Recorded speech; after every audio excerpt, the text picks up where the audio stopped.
Hello everyone and welcome to Our Ventura TV. I'm Sandra Siepak. On today's show we're welcoming the League of Women Voters of Ventura County, and we'd like to welcome President Betsy Patterson and also Chairperson Pat Essick. Thank you both for joining us. Thank you. So happy to have you on the show. Let's talk about the League of Women Voters here in Ventura County and all that you do. Let's start with you, Betsy. Well, we are involved in voter registrations in the high school and college level, as well as some businesses that have asked us to come in. Okay. During the election season, we are involved in candidates forums throughout the county to educate the voters on who their candidates are, what they stand for, to help them with voting. And we have other activities. We are involved in the Civil Discourse Project, collaborating with Cal State Channel Islands, a communications class, and in the spring and fall we have civil discourse events that the students put on and we help facilitate. Okay. Let's talk about how the organization works and how it all comes together. There's a lot of work here. A lot gets done.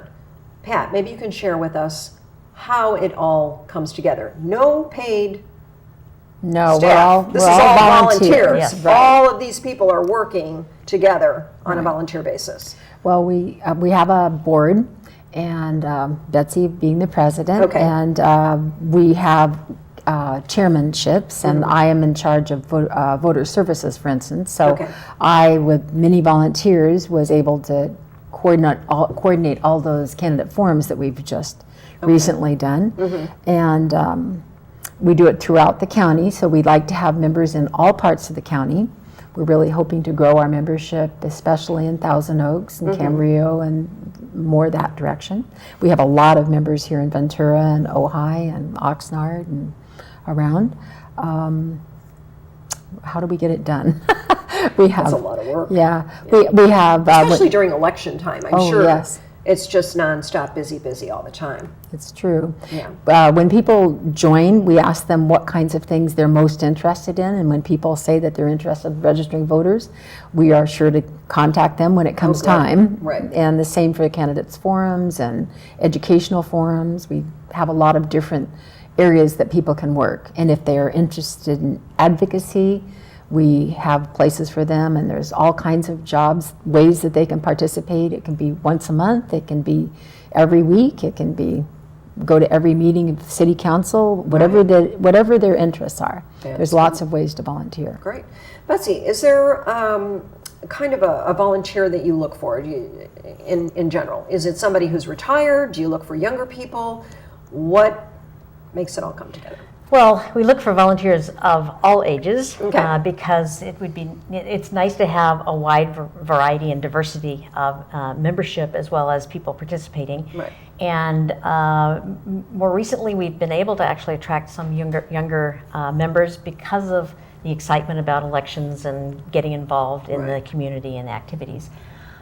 We do have a lot of retired members, and just to make clear, it is not just for women. We welcome and encourage men to join us also and volunteer in activities. That's great. And as Pat said, it can be an hour here or there, or it can be a bigger project of 2 or 3 hours of planning for the project, or just attending the project in the event. So, do you see a lot more interest in your organization today than maybe a couple years ago, with so many people interested in political things going on in the country today? Do you see a lot more interest, especially from young people? The League of Women Voters had sort of fallen off the radar, I think, for a while there. It originally started in 1920 when women got the right to vote, and then they realized that they needed to educate women so they knew how to vote or how to evaluate voting. How to participate. How to participate. Right. And then in the 60s and 70s, the League of Women Voters was responsible for actually moderating the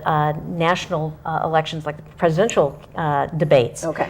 And then they sort of got out of that business, and people were not aware of what was going on, what the League was doing. And so we have refreshed both nationally and statewide, trying to become more diverse, more inclusive, seeking less commonly represented people in our organization so we can represent our communities. Right, and we should state that you are nonpartisan, so everybody is welcome, and everybody certainly has different opinions and different things that they're interested in, so we're going to welcome everybody. We welcome that, absolutely. That makes it a vibrant organization. It's a major part of our... Absolutely.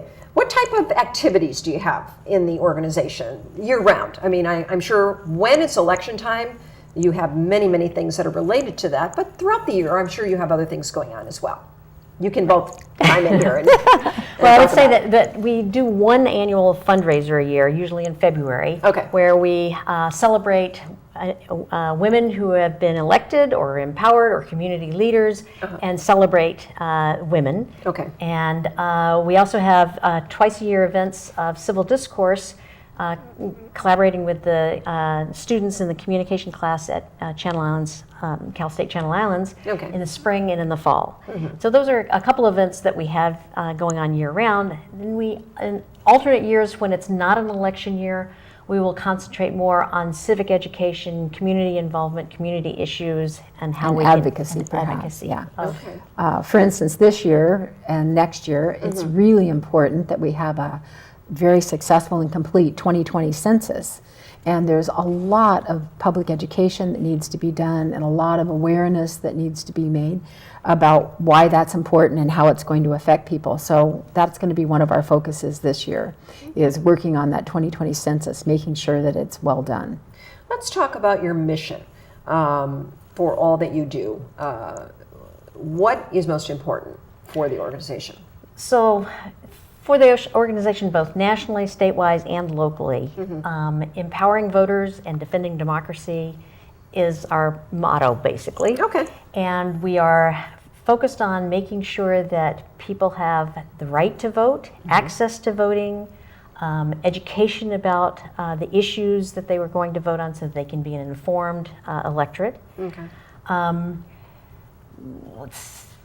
a national level, and we as a local organization, we are a local organization for this county, and then then we have a state level league, and that really stands up for issues that are important to our state. And then at the national level, it stands up for all citizens of the United States, and our big focus there is money in politics and in making sure that everybody has the right to vote and gets to vote when they should have the right to vote. What do you call it? So, not allowing voter suppression. And also, the League is very active in writing amicus briefs on gerrymandering cases that are coming before courts and even the Supreme Court. That's great. And trying to make sure that the communities are reflective of the elected officials are reflective of the communities they serve. California is lucky in that respect, in that our state actually is doing everything in its power to try to encourage greater voter participation. That's not so in all the states. Right, especially as we were speaking before we went on the air, younger people are being courted, so to speak, to get in their registration even before they turn 18, so that once they turn 18, they are ready to vote. Yes, and that's good. California is one of the states. There are several states in the country that do a pre-registration of 16 and 17-year-olds. And when they become 18, the California Secretary of State office sends them a card saying, "Congratulations, you are officially a registered voter." That's great. And please vote. That's great. How big is the membership for your organization? Right now we have just under 100 members, 99 I think. Is that right? Okay. And we're always looking to grow bigger than that. Okay, so basically you rely considerably on volunteers for the organization. Yes. Okay. And how would they be able to be a part of the organization? So as we said, do you have to live in Ventura County? No, you don't have to live in Ventura County. It's more convenient for you if you live in Ventura County. And the league in general, if you live in Los Angeles, they'll try to hook you up with a league that's closer to Los Angeles. But we did encounter some members of the Los Angeles League who live in Westlake Village, and they were finding it was just too difficult to get to Los Angeles, and they wanted to participate more in our activities, like voter registration in the East County. And so we welcome anybody, but it's a little bit more convenient if you do live in Ventura County, and it's a big county, so that's great. We're spread out. Let's talk about some of these activities. I know that you have going on. Of course, we talk about voter registration, which is a big part of what you do. But there's other things that you are a part of. What are some of those activities that you do throughout the year? Well, I want to just sort of clarify what the candidates forums are, because I discovered this year that people often didn't understand what candidates forums were. It doesn't really, it's not a good descriptive title exactly. But what we do is we gather the candidates for, say, the city council onto a panel. We have a moderator who is non-biased, who's non-partisan, and he we collect the questions from the audience to ask the participants. So they have to think on their feet, and they all get asked the same question. So they all respond to the same question. And I think it is really very enlightening to the voters sitting in the audience of who might be the best person to represent them. Wow, and so we do school boards, we do city councils, we do water districts. So you cover a lot we there. do. We not probably just... did, I think we did like 23 different forums in 14 different locations. 23 different elections. Elections, yeah. Right. All the way from Simi Valley to Ojai. Wonderful. Yeah. That makes a big difference. Right. You were asking what else we do, and we are always looking for opportunities to help make government more transparent to people, to make them better understand what's involved. So being involved with this 2020 census seems really important to us. In this recent election, elections are now going from at-large voting to by district. That's a whole new idea, new concept. How it works out is different. And so people need to be informed about that. So we took some time to work on that. And we held way more forums because there are way more candidates, more elections to be concerned with. We also present educational forums where we actually teach, we bring in experts and let them speak and cover as many different aspects of the topic as possible. So basically, do you have like seminars or guest speakers that come in and educate people better about some of the things that you do? Wasn't this year, but last, we had one on the environment and climate change. And we had 2 professors, really well-respected professors from UCSB come and speak, plus the president of the Sierra Club in this area. And we've done done educational forums on water, on infrastructure in the county. And we're always looking for new topics. Yes. And that's one of the ones when we get involved locally. We have social events that are kind of meet the members, opportunities for new members to come meet the members and find out what activities are going on locally in their area. And currently we have them set up in Ojai, which is called the Ojai Pub Night, and in Ventura, which is the Meet the Members Ventura, which is usually at a local restaurant. And we're hoping to expand this to include all the other cities in the county, because that when you're involved locally, it feels better for you. You feel like you have more that you can contribute, and it's a lot easier to fit that into your schedule.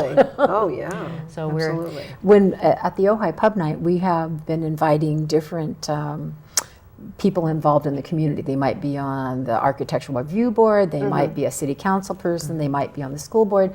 We just invite them to join us, and we talk, and we get to hear what their concerns are and what they're most focused on in their endeavor, and we learn a lot more that way about what's happening. And how about some of our elected officials? How good are they about coming and talking with you?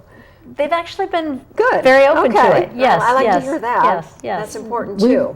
The people in Ojai have been very open to it. It's been remarkable, I think. Good. Yeah. That is good to hear. And we have some of the candidates that ran for election who joined the league also because they were so impressed with the candidates' forums and the experience that this is a good organization. So you must be doing something right. Good. Yeah. That's good to hear. How about if you could give us the website so we can have folks go to the website and get even more information? Okay, and it's very easy. It's www.lwvventuracounty.org. Okay. And we are always looking for new members and people that are interested in what we do. And we also have a donation button that they can push. Push that button. And Just like to give money. And if they move or if they've changed address or anything like that, they can even register to vote again online if they need to. Very good. Right. Well, thank you so much, both of you. And the League of Women Voters is doing some very good things here in the county. And we want you to continue to do good things. We want to bring in some new voters too. So that's really important. That's true. Thank you both for joining us on the program today. Thank you. Thank you. And thank all of you for joining us today on OurVentura TV. I'm Sandra Siepak. I look forward to seeing you next time. Bye, everyone.